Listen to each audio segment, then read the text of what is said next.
সুপ্রিয় দর্শক, আমি মোর্শেদুল ইসলাম সবাইকে স্বাগত জানাচ্ছি সম্পাদকীয়তে। আমাদের আজকের বিষয় নতুন চলচ্চিত্রের সন্ধানে, আর এ নিয়ে আমাদের সাথে আলোচনার জন্য উপস্থিত রয়েছেন তিন তরুণ চলচ্চিত্র নির্মাতা। আমি পরিচয় করে দিচ্ছি। প্রথমেই রয়েছেন অমিতাভ রেজা চৌধুরী, তারপরে রয়েছেন অংরা খাইন এবং তারপর ইশতিয়াক জিকো। প্রিয় দর্শক, আপনাদের বলে দিই, আপনারা ইচ্ছে করলে আমাদের সাথে সরাসরি এই আলোচনায় যোগ দিতে পারবেন। আমাদেরকে ফোন করতে হবে, সেই জন্য যেই নাম্বারগুলো টেলিভিশনের পর্দায় দেখা যাবে সেই নাম্বারে। এছাড়া আপনারা ফেসবুক অথবা SMS এর মাধ্যমে আপনাদের মন্তব্য পাঠাতে পারেন। তো আমরা আলোচনায় যাবার আগে একটু দেখে নেব এই মুহূর্তের প্রধান শিরোনামগুলো।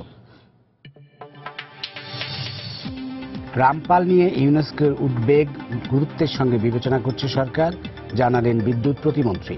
সুন্দরবনের নাম বিশ্ব ঐতিহ্য থেকে বাদ পড়ার আশঙ্কা পরিবেশবিদদের। নির্বাচন কমিশন গঠন নিয়ে উত্তপ্ত হচ্ছে রাজনৈতিক অঙ্গন।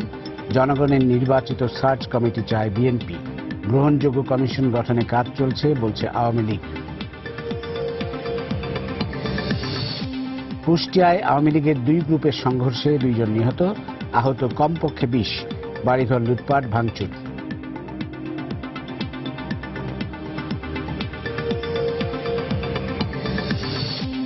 তেরো দিন পর টঙ্গীর টাম্পাকো কারখানা থেকে আরও একজনের লাশ উদ্ধার। এখনও নিখোঁজ 10 শ্রমিকের সন্ধানে প্রতিদিনই ভিড় করছেন স্বজনরা। এবং রোববার প্রথম ওয়ানডেতে মিরপুরে মুখোমুখি হবে আফগানিস্তান ও বাংলাদেশ। সফরকারীদের দুর্বল প্রতিপক্ষ ভাবছে না টাইগাররা, ভালো করার প্রত্যয় মোহাম্মদ নবীদের। আমরা এবার চলে আসব আমাদের আজকের আলোচনায় চলচ্চিত্র নিয়ে। আমরা খুব আনন্দের সাথে লক্ষ্য করছি যে বাংলাদেশের নতুন চলচ্চিত্র কিন্তু জেগে উঠছে। অনেক ছবি হচ্ছে, যেই ছবিগুলো বিভিন্ন চলচ্চিত্র উৎসবে বাংলাদেশকে প্রতিনিধিত্ব করছে, খুব ভালোভাবে পুরস্কৃত হচ্ছে এবং দেশেও সমাদৃত হচ্ছে। যদিও বাংলাদেশে চলচ্চিত্র প্রদর্শন ব্যবস্থার কিছু ঘাটতির কারণে সেই ছবিগুলো অনেকগুলোই সেইভাবে হয়তো দর্শকের কাছে যেতে পারছে না। সেই ব্যাপারটা নিয়ে আমরা আজকে আলোচনা করব। তো সব বিষয় নিয়েই আমরা কথা বলবো। প্রথমে আমি আসব অমিতাভ রেজা, তোমার কাছে। তুমি যদিও বিজ্ঞাপন চলচ্চিত্র নির্মাতা হিসেবে ইতিমধ্যেই খ্যাতির চূড়ান্ত শিখরে আছো, এবং তোমার প্রথম চলচ্চিত্র তুমি নির্মাণ করেছো আয়নাবাজি, যেই ছবিটি কান চলচ্চিত্র উৎসবে প্রদর্শিত হয়েছে এবং মার্কেট সেকশনে, এবং অন্যান্য কিছু কানাডা, ইরান, কায়রো, আমরা যতটুকু জানি কিছু চলচ্চিত্র উৎসবে যাচ্ছে। এবং আরেকটি জিনিস যদিও এখনো ঘোষণা হয়নি, ইউরোপের একটি গুরুত্বপূর্ণ চলচ্চিত্র উৎসবে এটি হয়তো প্রতিযোগিতা বিভাগে প্রদর্শিত হবে, যেটা আমরা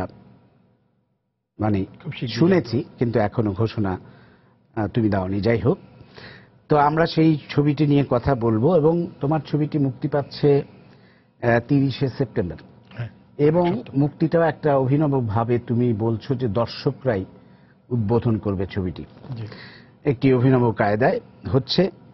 তো আমি প্রথমে তোমার ছবি সম্পর্কে একটু জেনে আসি, তারপরে অন্য আলোচনায় হয়তো যাব। আমি এই ছবির কাজ প্রায় 1.5 বছর যাবৎ করছি। এই ছবিটি কন্টেন্ট ম্যাটার্স কোম্পানি ওদের প্রডিউস করা এবং হাসুর ডাউনের কো প্রোডাকশন প্রযোজনায় আমার কোম্পানি। এবং ছবিটির মূল গল্প গাউসুল আলম শাওনের লেখা, এবং চিত্রনাট্য শাওন, অনম বিশ্বাস, এবং শেষ পর্যন্ত পরিচালক হিসেবে আমাকে যতটুকু চিত্রনাট্যে কাজ করতে হয় সেটা তো করতেই হচ্ছে।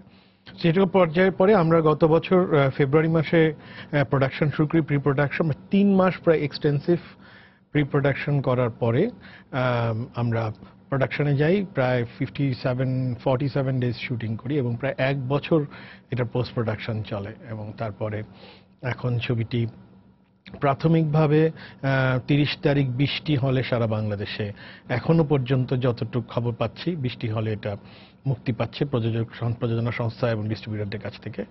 এবং তারপরে দর্শক যদি পছন্দ হয় এটা বাড়তে থাকবে সিনেমা হলগুলো, এই পর্যায়ে আছে। আর আমি নিজে আশা করি এই ছবিটি দর্শকের কাছে ভালো লাগার কারণ আমি মনে করি কনফিডেন্ট টেকনিক্যালি আমি চেষ্টা করেছি আমার সাধ্যমতো যেটাকে খুবই ঝকঝকে এবং একটা কমপ্লিট গল্প হিসেবে মানুষ যাতে দেখতে পারে এবং বিনোদিত হতে পারে।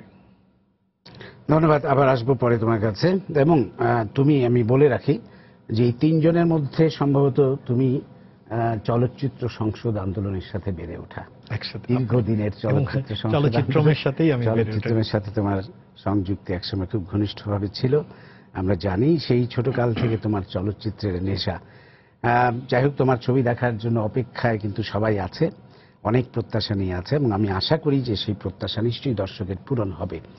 আমি দর্শকদের অনুরোধ করব 30শে সেপ্টেম্বর আপনারা হলে যে ছবিটি দেখবেন। অং রাখাইন, তোমার কাছে আসি।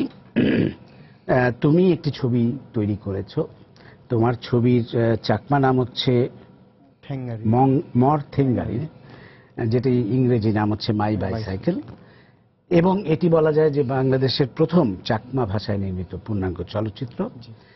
ছবিটি বেশ কিছুদিন হয়ে গেল তুমি নির্মাণ করেছো, এবং কয়েকটি উৎসবে তোমার দেশে এবং দেশের বাইরের বেশ কিছু উৎসবে ছবিটি প্রদর্শিত হয়েছে, পুরস্কৃত হয়েছে। রাশিয়ার একটি উফা ইন্টারন্যাশনাল ফিল্ম ফেস্টিভ্যাল এটি শ্রেষ্ঠ চিত্রনাট্যের জন্য পুরস্কৃত হয়েছে, এবং আরো অনেকগুলো ফেস্টিভ্যালে। কিন্তু তার মধ্যে উল্লেখযোগ্য হচ্ছে, আমি বলবো যে তোমার ছবিটি দেখানো হয়েছে গোটেবার্গ ফেস্টিভ্যালে সুইডেনে, যেটি অত্যন্ত নামকরা একটি ফেস্টিভ্যাল। এছাড়াও ইতালি, এস্তোনিয়া, ফিনল্যান্ড, বিভিন্ন দেশে তোমার ছবিটি দেখানো হয়েছে। কিন্তু দুর্ভাগ্যজনক হচ্ছে তোমার ছবিটি এখনো সেন্সর বোর্ডের ছাড়পত্র পায়নি, কিছু একটা অজ্ঞাত কারণে। অজ্ঞাত বলা যাবে না, কারণটা আমরা কিছুটা হয়তো আমরা নিজেরা জানি, যদিও সেটি হয়তো খুব প্রকাশ্যে আলোচনা করা যাবে না। খুবই দুঃখজনক। যদিও আমি কিছুদিন আগেই আমি প্রশ্ন করেছিলাম সেন্সর বোর্ডের কর্মকর্তাদের কাছে, এবং তারা কিন্তু আমাকে জানিয়েছিল, আমি বলে দিতে চাই আজকে, তারা আমাকে জানিয়েছিল যে আমরা ছবিটির সেন্সর সনদপত্র দিয়ে দিয়েছি। কিন্তু তোমার কাছ থেকে আমরা জানতে পেলাম যে তুমি এখনো সেই সনদপত্র পাওনি। এটি আসলে প্রমাণ করে যে বাংলাদেশে এখনো, যত কথাই আমরা বলি না কেন, আমরা এখনো মত প্রকাশের স্বাধীনতা আমাদের নেই আসলে সেই অর্থে। যাই হোক, তোমার কাছ থেকে আমরা তোমার ছবির কথা একটু শুনবো। তোমার ছবির গল্প, বিষয় নিয়ে যদি বলো, ছবি বানানোর অভিজ্ঞতা এবং বাইরে ছবি প্রদর্শনের যে অভিজ্ঞতা। আমার এই ছবিটা আসলে 10 বছরের প্রজেক্ট ছিল, আমার অনেক দিন ধরে চেষ্টা করছি। কিন্তু এর মধ্য দিয়ে আমি আসলে টেলিভিশনে কিছু কাজ করছি, ইন্ডিভিজুয়াল ভাবে না, সেটা নুরুল আলম আতিকের সাথেও কাজ করছি। কিন্তু একটা ছবি বানাইতে গেলে বা যে কোনো একটা অডিওভিজুয়াল প্রোডাকশন করতে গেলে যে প্রডিউসার উপরে যে ডিপেন্ডেন্ট হইতে হয়, বা প্রডিউসার ছাড়া যে একটা অডিওভিজুয়াল কাজ করা যাবে না বা প্রোডাকশন নামানো যাবে না, সেটা আসলে আমার মাথায় ছিল না। আমি যেটা কনফিডেন্ট ছিল, যেটা আসলে আমার কাছে যা আছে সেটা নিয়ে আসলে শ্যুট করা, এই পুরো ফিল্মটাকে আমি আসলে শেষ করে একটা জায়গা পৌঁছানো।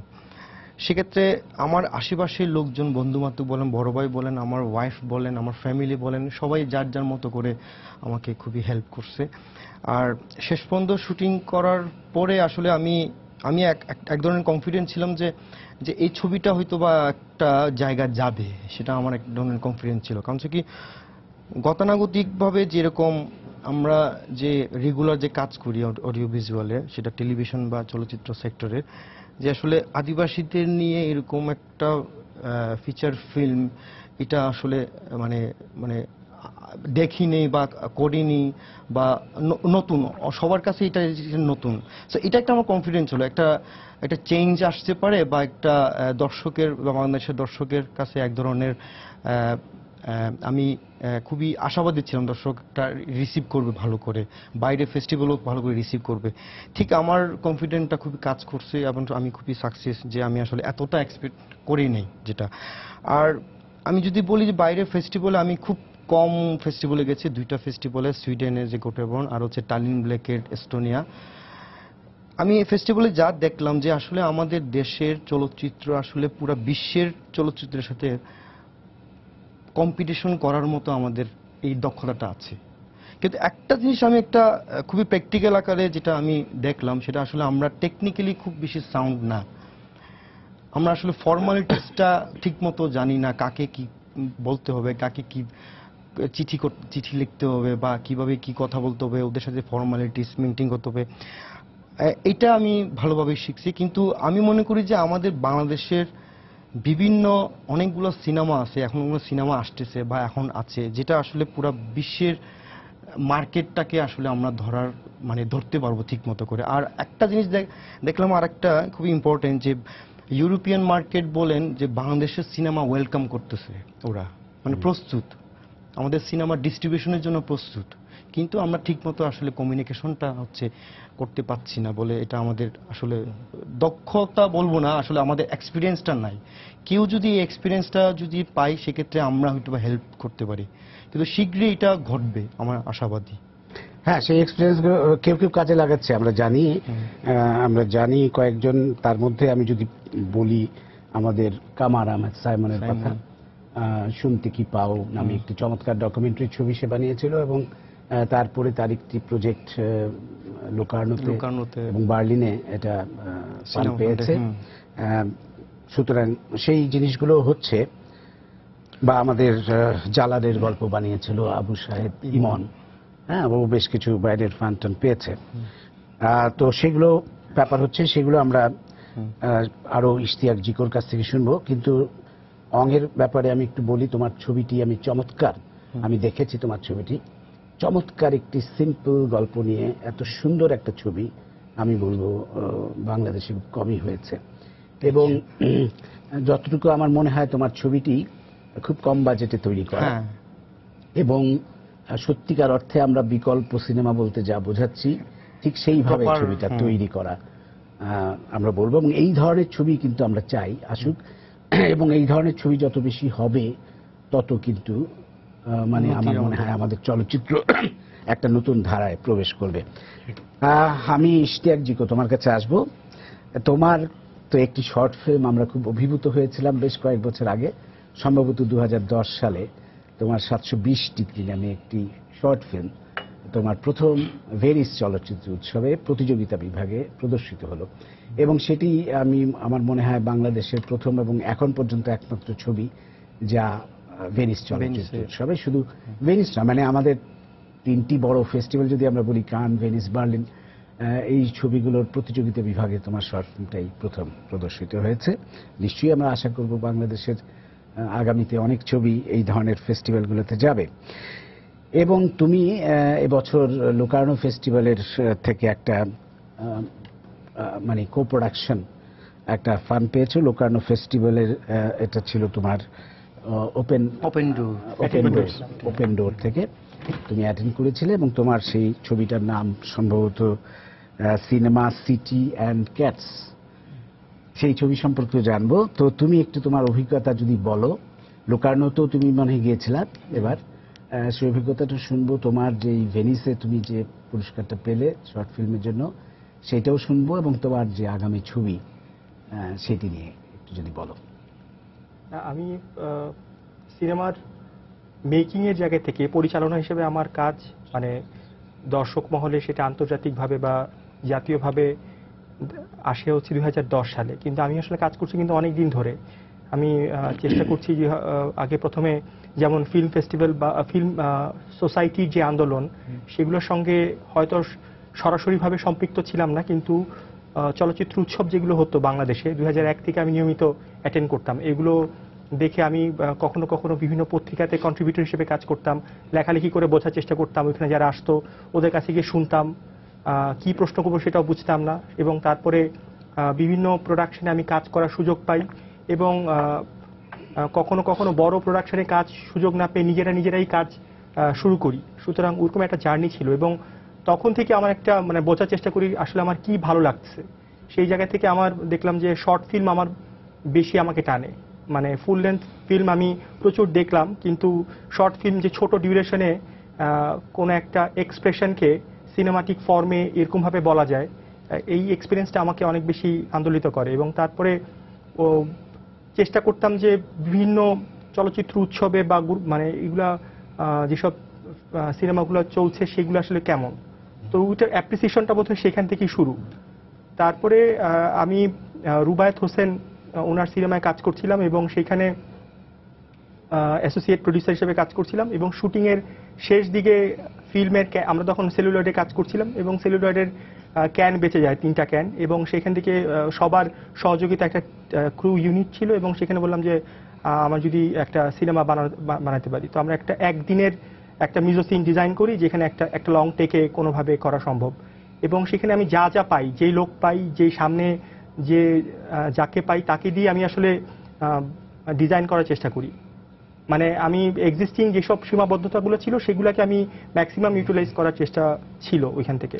এবং তখন আসলে আমার কোনো মানে ভাবনা ছিল না যেটা আসলে নাক কান গলা হাতি মানে কোন ফেস্টিভ্যালে যাবে, আমার কোনো সেই দিক থেকে একদমই ভাবনা ছিল না। তো এটা করার পরে আমি খুবই মন খারাপ হয়ে যায়, কারণ আমার যে এক্সপেকটেশন ছিল যে এরকম খুবই প্রপার ওয়েতে আমার কন্ট্রোলে একটা জিনিস দাঁড় হবে, দেখার পরে ইমেজ দেখার পরে আমার সেটা একদমই পাল্টে গেল যে না আমার কিছুই হয় নাই। তারপরে ওইটা আমার সাউন্ড নিয়ে আমার অনেকটুকু কাজ করা ছিল, যে 4-5 মাস আমি শুধু সাউন্ড ডিজাইন নিয়ে কাজ করি কলকাতাতে মুম্বাইতে মিক্সিং টিক্সিং করে, কারণ আমি ওইখানে থাকার কাজ করার সুবাদে ওইখানে থাকতে হয় এবং সেখানে এই কাজগুলো করি। এবং তারপরে খুঁজছিলাম যে আসলে এইটাকে কোথায় বিনামূল্যে কোথায় পাঠানো যায়, এবং তখন ভেনিস সামনে আসে এবং এটার এত বেশি ঘনত্ব গুরুত্ব আমি অত জানতাম না, মানে অত বেশি তখন উপলব্ধিতে আসেনি, পাঠায় দিই এবং তারপরে সেটা একটা সময় ওরা আমাকে রেসপন্স করে যে না এটা সিলেক্টেড হলো এরকম ভাবে। এইটা একটা জার্নি শুরুটা ছিল এমন। কিন্তু এই যে সিনেমার ভাষার যে আবার তোমার কাছে আসবো, একটু থামাই তোমাকে, কারণ আমাদের সাথে একজন দর্শক আছে ফোনে, আমরা একটু ফোনটা নিয়ে আসি।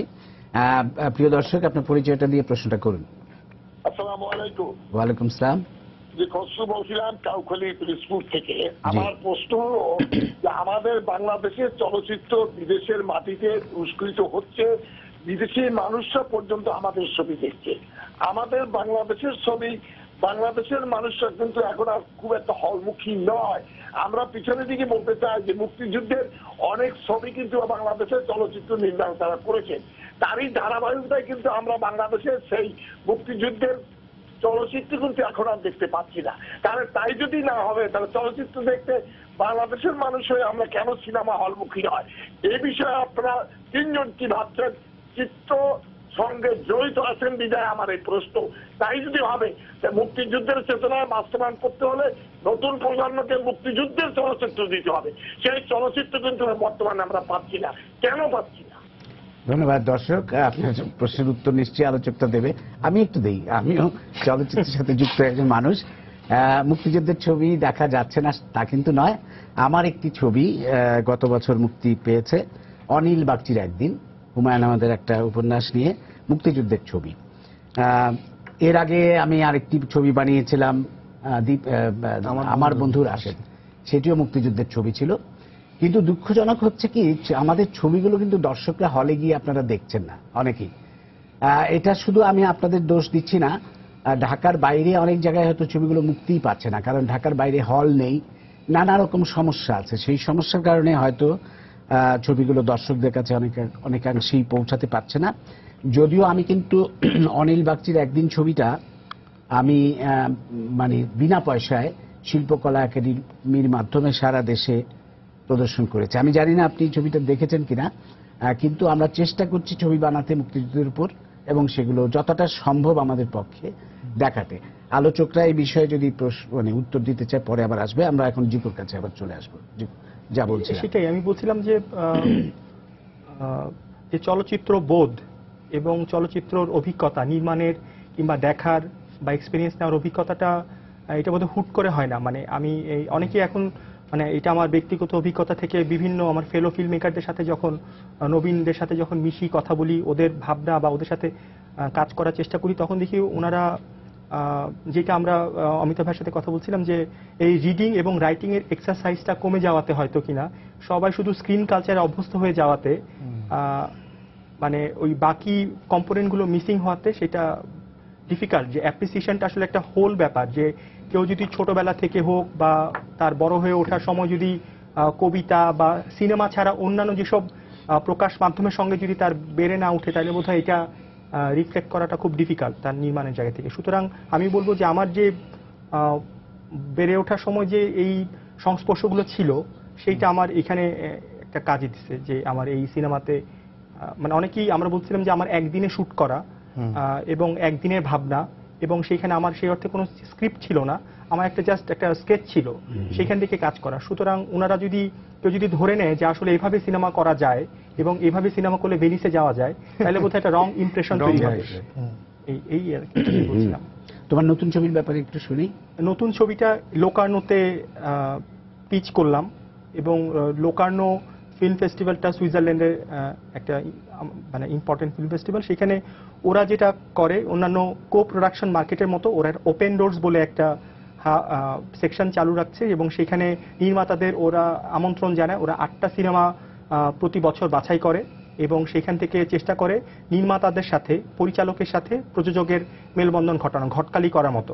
সেখানে আমার সিনেমাটা আমি কেন বানাতে চাই, কেন আমি ইন্টারন্যাশনাল প্রডিউসার খুঁজছি, এগুলোর সাথে আমার বিভিন্ন যেমন আমার 27টা মিটিং হয়, এবং সেখানে ওরাও জানতে চায় যে কেন আমার সিনেমার পটেনশিয়াল কতটুকু, আমিও বুঝতে চাই যদি আমি ওইখানকার কোনো কো প্রোডাকশন আনতে চাই সেখানকার বোঝাপড়া কতটুকু। সুতরাং অং যেটা বলছিল যে এক্সপিরিয়েন্সটুকু একটা ইম্পর্টেন্ট বিষয় যেটা আমি নিলাম এখান থেকে।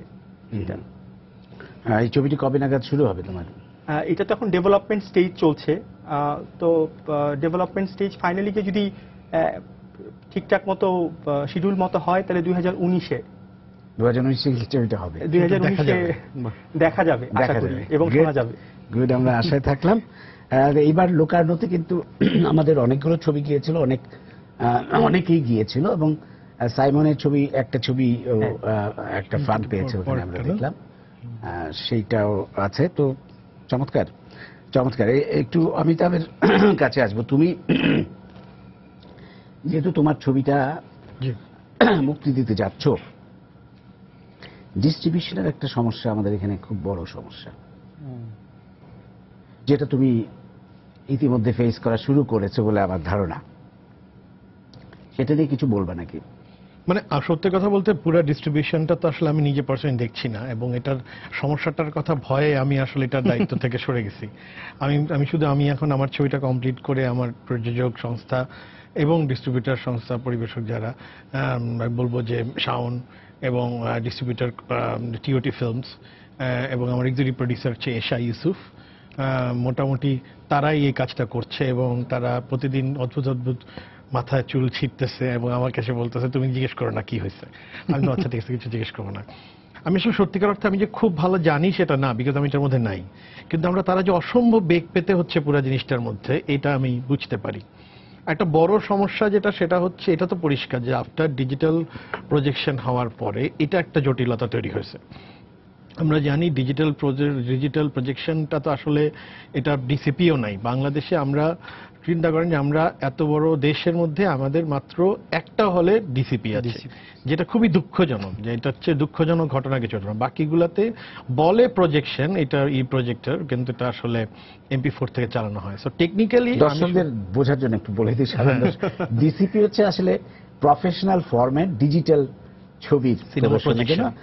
ডিসিপি মানে হচ্ছে ডিজিটাল সিনেমা প্যাকেজ, এবং সেটি হচ্ছে আসল ডিজিটালি ছবি দেখার উৎস। কিন্তু সেটি আমাদের একটি মাত্র হলে স্টার সিনেপ্লেক্সে শুধু আছে, যেটা অমিতাভ বলল। বাকিগুলো কিন্তু আসলে প্রপার অর্থে যে ডিজিটাল প্রজেকশন সেটা কিন্তু আমরা দেখছি না আসলে এখনো। এইটা হচ্ছে আমি টেকনিক্যালি এটা দুঃখজনক ঘটনা। আর বাকি যে হলের পরিবেশের কথা বলি বা হলের অন্যান্য ডিস্ট্রিবিউশন চ্যানেলসগুলো কিভাবে কাজ করে সেগুলোর কথা বলি, সেগুলো এত প্রফেশনালের একদমই কি বলবো, একদমই অ্যামেচার প্রসেসটা, সেটা একটা দুঃখজনক ঘটনা। এই কারণে হয় কি, একটা ছবি বাণিজ্য করার জন্য যেই সুযোগটা থাকা উচিত সেই সুযোগটাও আমাদের নাই এই মুহূর্তে। বিপদটা হচ্ছে ওখানে যে একটা লগ্নি করবে, যে একটা মানুষ লগ্নি করে যে সেটা থেকে টাকা উঠায় আনবে, সেই সুযোগটাই, প্রসেসটাই, মার্কেটটাই খুবই নোংরা, এবং মার্কেটটার মধ্যে কোনো রকমের পরিষ্কার পরিচ্ছন্ন আমরা কিন্তু একটা জিনিস বুঝতে পারি যে আমাদের ছবি দেখার দর্শক আছে, যে একজন ভদ্রলোক ফোন করলেন, বোঝা যায় যে দর্শক আছে, কিন্তু সেই দর্শকের কাছে আমাদের ছবিটা নিয়ে যাওয়ার মতো সিনেমা হল বা সেই ফ্যাসিলিটিস গুলো এখন এখনো পর্যন্ত তৈরি মানে হচ্ছে এখন না। তো কারণ পর্যন্ত প্রথম তৈরি কথা হয়নি। হচ্ছে যে কোথায় ছবিটা দেখবে মানুষ। মানে এখন একটা সিনেমা হলের পরিবেশ যদি এত খারাপ থাকে, সেখানে যদি না যাওয়া যায় তাহলে তো হবে না। আমরা দেখি যে স্টার সিনেপ্লেক্স বলি, ব্লকবাস্টার বলি, শ্যামলী এখন ভালো সিনেমা হল, এই সিনেমা হলগুলোতে কিন্তু রেগুলার দর্শক আছে এবং খুবই ভালো দর্শক রেগুলারলি দেখছে, এবং যেই ছবি চলুক না কেন এই ছবির দর্শকরা কিন্তু ওখানে যাচ্ছে। সো কিন্তু বাকি পরিবেশগুলো যদি তৈরি করা না যায়, এবং একটা সিনেমা হলটা একটা পার্কের মতো, আসলে সিনেমা হলে সিনেমা দেখা বা বাণিজ্যিক ছবির দেখার যে পরিবেশ, সেটা কিন্তু একটা পার্কের মতো হওয়া উচিত। ওখানে যাবে মানুষ, একটু বসবে, একটু ঠান্ডা বাতাসের ভিতরে ঢুকে সে সিনেমাটা দেখবে এবং সুন্দর পরিবেশে বেরোবে, সিকিউরিটি থাকবে। এই যে পরিবেশটা, প্রজেকশন কোয়ালিটি তো প্রাইমারি কথা। এই টোটাল ব্যাপারটা তো আসলে সিনেমা হলের মালিকদের পক্ষে এই মুহূর্তে করা যাচ্ছে না। এখন এইটা যদি এখন নতুন উদ্যোগ কেউ না নেয় এবং সরকারিভাবে এবং বেসরকারিভাবে এই উদ্যোগ যদি না আসে, তাহলে আসলে আমরা সিনেমা আমরা টিকবো না আসলে। কারণ আমাদের ছবিতে, কারণ আমি যদি ছবি বানাতে চাই এখন, সেটা হচ্ছে যে ওকে আমি মনে করি যে আমি নেক্সট 6 মাস শুধু আরেকটা সিনেমা বানাবো। তো নেক্সট 6 মাস ছবি বানানোর জন্য আমার যে উপার্জন দরকার হবে বা আমার যে টিম চালানোর জন্য উপার্জন, সেটা যদি আমি না থাকে, তো আমরা কতদিন আসলে ফ্রি অফ কস্টে আমরা কাজ করতে পারবো? সেটা তো পারবো না। রাইট। তো আমাদের সাথে আরেকজন দর্শক আছে টেলিফোনে, আমরা একটু ফোনটা নেই। প্রিয় দর্শক, আপনার পরিচয়টা দিয়ে প্রশ্নটা করুন। আমি নরসিংদী থেকে সৌরভ বলছি। আসসালামু আলাইকুম। আচ্ছা, জি বলুন। আমার প্রশ্নটা হলো, আগে যে এই ছবিগুলো তৈরি হতো, যেমন ধরেন ছুটির ঘন্টা, আমাদের রাজ্জাক স্যার ছিল, তারপর আরো অনেক ছবি হইতো, কবরী ম্যাডাম, আলমগীর স্যার, ওনারা যেসব ছবিগুলো মানে নায়ক হিসেব করতো আর কি। মানে আমি একবার ছোট মানুষ, আসলে অনেক ছোট, অনেক কিছু নিয়েন না, তা কি যে ছবিগুলো করতো অনেক কষ্টের কাহিনী থাকতো, শিক্ষার কাহিনী থাকতো, মানে অনেক কিছু বোঝার থাকতো। কিন্তু এখন বর্তমানে যে ছবিগুলা তৈরি হয়, কোনো এখনকার ছবির কোনো মানেই নেই। মানে কি কাহিনী করে না করে মানে বোঝাই যায় না, কি গান টান, মানে গানের কোনো অর্থই বোঝা যায় না। তার কারণটা কি? আর ধন্যবাদ। হ্যাঁ, ধন্যবাদ দর্শক। চমৎকার প্রশ্ন করেছেন আসলে, তাই না? অমিতাভ কি কিছু বলবে নাকি? মানে মেইন স্ট্রিম সিনেমার কথা বলছেন আপনি, অবশ্যই সেটারও খুব দরকার আছে, আমরা জানি। এবং আগে যে চমৎকার ছবিগুলো হতো, যেই ছবিতে গল্প ছিল এবং সেই ছবিগুলো আমরা দেখতে যেতাম পরিবার নিয়ে, মনে আছে আমাদের, ছবিগুলো চলতো কিন্তু, এবং চমৎকার চমৎকার ছবি। কিন্তু এখন ম্যাক্সিমাম দেখা যাচ্ছে যে ভারতীয় সস্তা ছবিগুলোর, বিশেষ করে তামিল ছবি বা কেরালার ছবি, এগুলোর নকল করে ছবি বানাচ্ছে প্রযোজকরা, যে কারণে মানুষ কিন্তু মুখ ফিরিয়ে নিয়েছে হল থেকে। সেটাও একটি বড় কারণ। কেউ কি সংযুক্ত করবে এই ব্যাপারটা? আমরা আমার মনে হয় যে সব ধরনের দর্শক থাকা দরকার, আবার সব ধরনের ছবিও থাকা দরকার।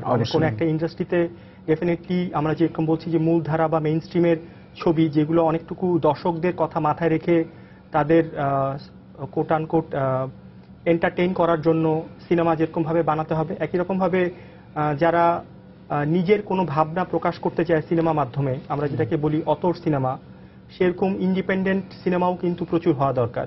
এবং একইভাবে আসলে পুরা এই জিনিসটা বোঝার জন্য তো আসলে অন্যান্য কম্পোনেন্টগুলো ভাবা দরকার, যে একটা ফিল্ম স্কুল হওয়া, কিংবা যে যিনি কিনা দর্শক হবেন তার জন্য যে অ্যাপ্রিসিয়েশনের টুকু দরকার, মিনিমাম লেভেল, এবং তার যে কমিউনিকেশনের মাধ্যমগুলো দরকার, কিংবা একইভাবে নতুন ডিস্ট্রিবিউশনগুলোকে এগিয়ে আসা। যে আমাদের এখন দীর্ঘদিন ধরে আমাদের মানে আপনি সহ যারা কাজ করছেন এখানে, যিনি পরিচালক, তিনি প্রযোজক, তিনি পরিবেশক, এই অনেকগুলো দায়িত্ব নেওয়ার এই প্র্যাকটিস থেকে বেরোয় আসতে হবে। সুতরাং এখানে অন্যান্য শুধুমাত্র প্রফেশনাল ডিস্ট্রিবিউটর থাকতে হবে, যারা শুধুমাত্র মূলধারার চলচ্চিত্রগুলোকেই তারা নিবে না। একই রকম ভাবে অত ইন্ডিপেন্ডেন্ট সিনেমা, তার বিভিন্ন রকমের দর্শক ডেফিনেটলি বাংলাদেশে আছে, তাদেরকে পৌঁছাতে হবে। ওই দায়িত্বগুলো আসলে অনেকে নিতে হবে। সেইটা নিলে হয়তো আমার দর্শক যিনি বলছেন, তাহলে হয়তো ওনার জন্য ছবি আসবে, বা অন্য যারা ওয়েট করছেন অন্যান্য ছবির জন্য, সেগুলো হয়তো কিছুটা মিটবে।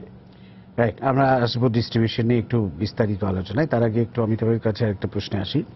সেটা হচ্ছে, এই যে আমরা দেখছি এখন নানা রকম ছবি হচ্ছে, বিশেষ করে চমৎকার ছবিগুলো হচ্ছে, বিভিন্ন জন বিভিন্ন রকম ছবি বানাচ্ছে। যেমন খুবই লো বাজেটের ছবি বানাচ্ছে, তুই বানাচ্ছ, আর অনেকেই। রুবায়েতের ছবিটা আমি বলবো আন্ডার কনস্ট্রাকশন, একটা চমৎকার একটি ছবি, যেটির প্রডিউসার ছিলে তুমি, রুবায়েত হোসেনের। তো অনেক চমৎকার ছবি হচ্ছে।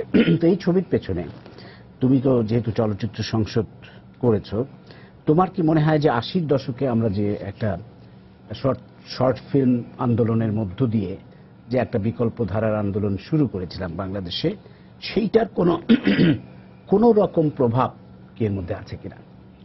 ওইটা তো 100 বার আছে। মানে আমি বেড়ে উঠেছি ওই প্রভাব থেকে। আমি সিনেমার প্রতি আমার কানেকশন তৈরি হয়েছে 80-র দশকের ওই চলচ্চিত্র আন্দোলন মুভমেন্টের ওইখান থেকেই। আমার মনে হয় যে আমি বেড়ে উঠছি, আমার সিনেমার প্রতি আকর্ষণ, সিনেমা দেখার ভঙ্গি, এগুলো সবকিছুই আমার ওখান থেকে শুরু হয়েছে। কিন্তু ভাই আজকে আমি অনেকদিন পরে আমার কাছে মনে হয় যে আমরা যদি পুরো সিচুয়েশনটা একটু অবজেক্টিভলি আবারও দেখি, আমি ডেফিনেটলি বলবো যে আমি যখন প্রথমে আপনার টাকা দেখি, সিনেমার দেখার ইন্সপিরেশনই আসছে আমার ওখান থেকে।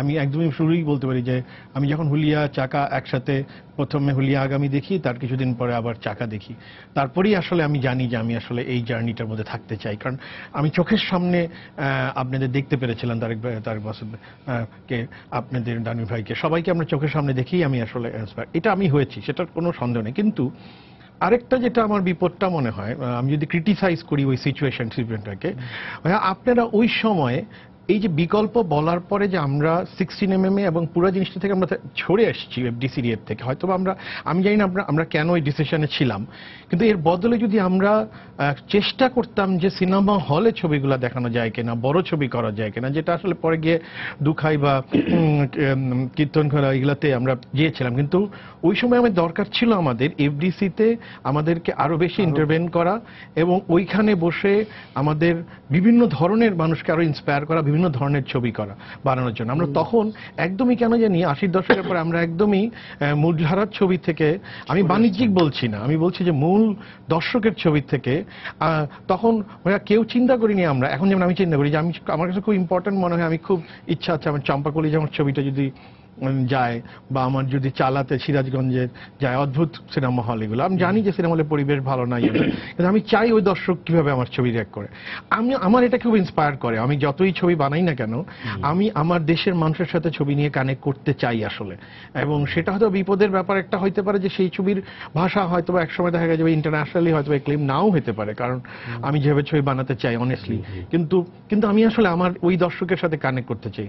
আমি আপনি যদি 80-র দশকের আমাদের চলচ্চিত্র আন্দোলনের ফসলে আমরা সবাই ফিল্ম মেকার হয়ে আসছি, কিন্তু এটাকে যদি আমরা পজিটিভ যেমন একদিক আছে, এটা যদি দান্দিকভাবে বিচার করি, যে কোনো ইভেন্টকে দান্দিক বিচার করি, ডায়ালেকটিক্যাল অ্যাপ্রোচে দেখি, তাহলে আমার মনে হয় ওই সময় আমাদের মূলধারার ছবি বানাবো না, এই ভাবনাটাকে না আমরা আমাদের অনেক মানুষের জায়গা করে দিয়েছিলাম আমরা, যারা আসলে ছবি বানানোর যোগ্যতা ছিল না, তারা এই সিনেমার জগৎটাতে ঢুকে পড়া।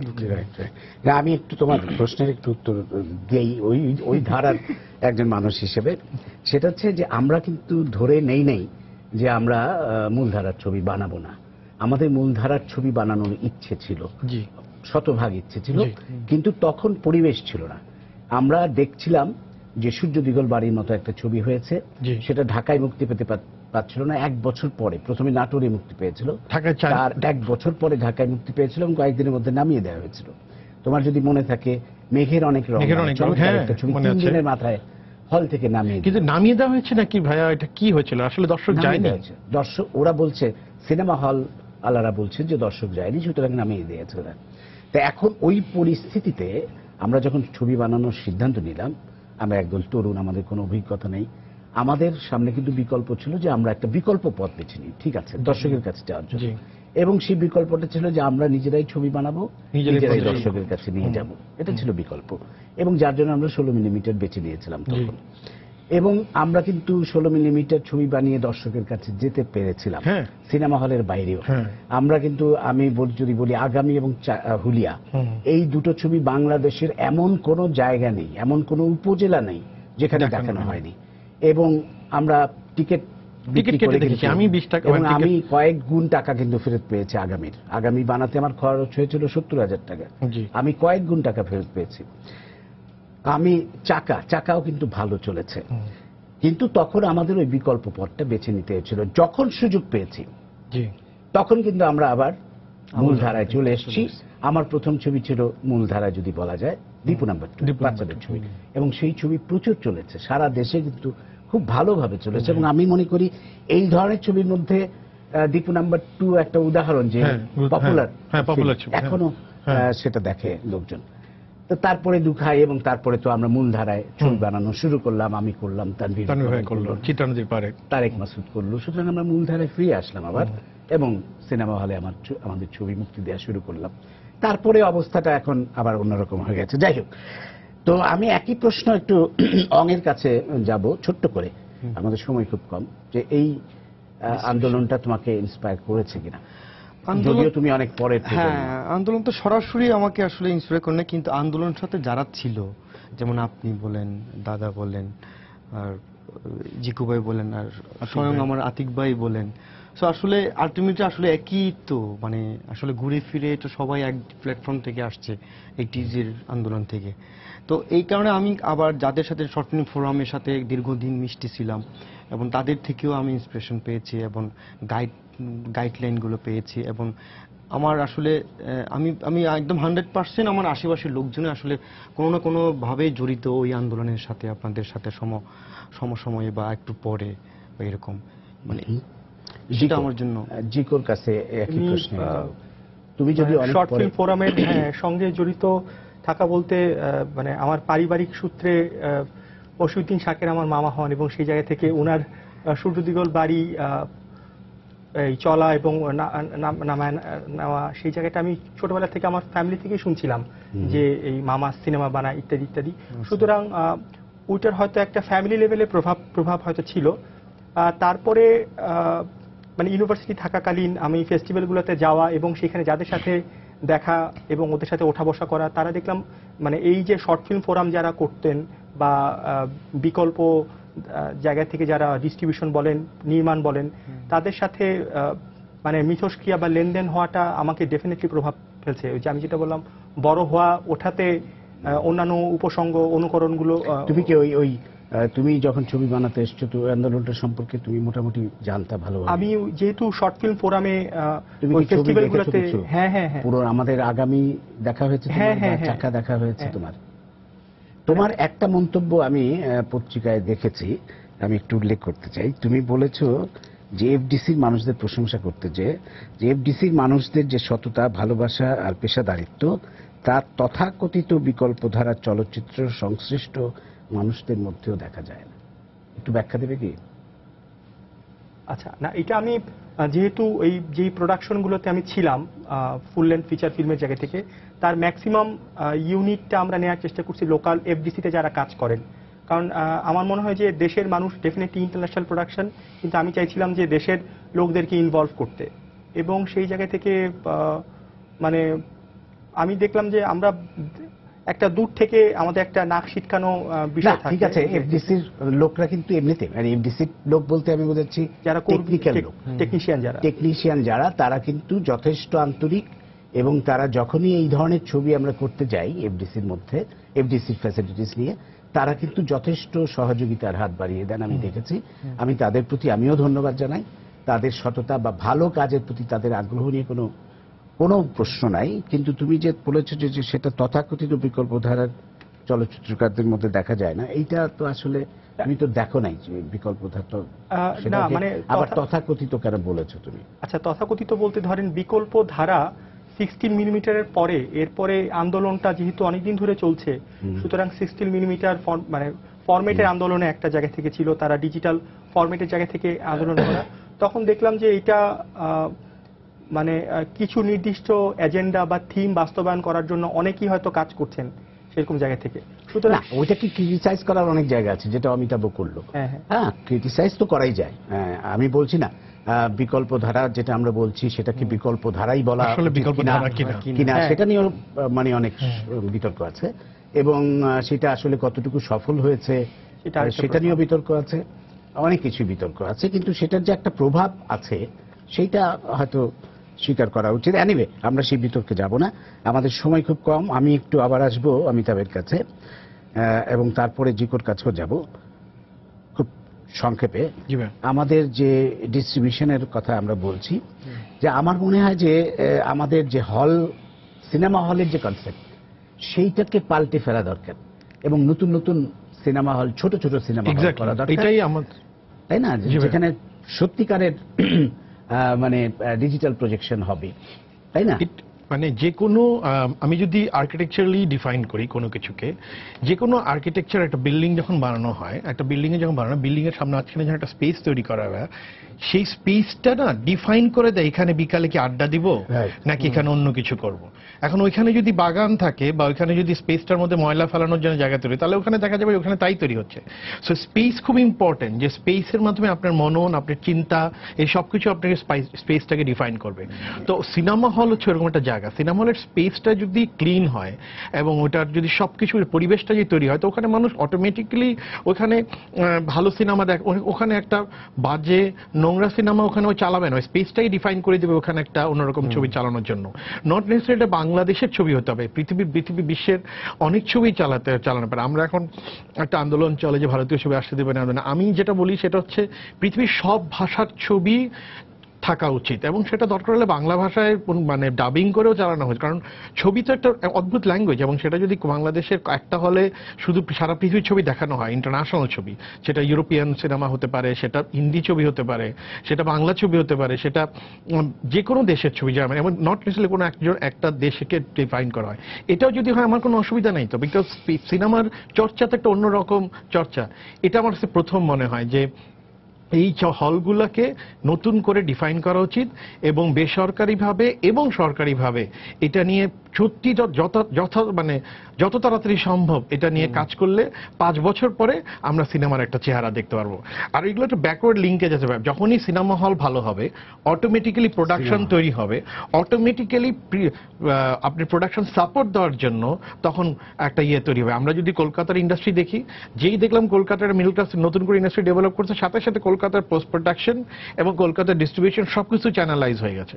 সেটা খুব স্বাভাবিকভাবে ঘটবে। সো প্রাইমারিলি কোনটা আগে কোনটা পরে জানি না, কিন্তু যার যার কাজটা তার করতে হবে। এখন একটা এন্টারপ্রেনার উচিত যে সিনেমা হলের তৈরি করা, ফিল্ম প্রডিউসারদের উচিত আরো আধুনিক ফিল্ম প্রডিউসার হওয়া, মানে ফিল্ম প্রডিউস করা, এবং ফিল্ম মেকারদের উচিত নতুন ফিল্মের কন্টেন্ট নিয়ে তৈরি করা।